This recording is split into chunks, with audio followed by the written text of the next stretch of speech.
Shah Abdul Latif university Khairpur J institute of chemistry तरफ़ां कीमियाई साइंसनि ते ॿी बैनुल अक़वामी कॉन्फ्रेंस शुरू थी वई आहे।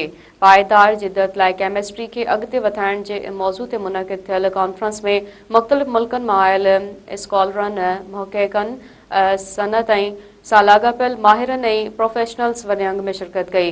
तक़रीब दौरान केमिस्ट्री लाॻापियल शोबनि में जदीद तहक़ीक़, साइंसी तरक़ी ऐं पायदार हलकनि ते ख़्यालनि जी ॾे वठि कई वेंदी। कॉन्फ्रेंस में 12 अहम शोबनि organic chemistry, inorganic chemistry, physical chemistry, pharmacy, माहौलियाती science, green chemistry, bio chemistry, water sciences, material sciences, applied chemistry ऐं फूड साइंस ते फ़नी सेशन मुनक़िद कया पिया वञनि। इंतिज़ामिया जो चवणु आहे त आलमी सतह जे कॉन्फ्रेंस इल्मी ऐं तहक़ीक़ी लाॻापनि खे हथी ॾियण सां गॾु नौजवान मुहक़क़िक़ लाइ पिणु अहम प्लेटफॉर्म साबित थींदी।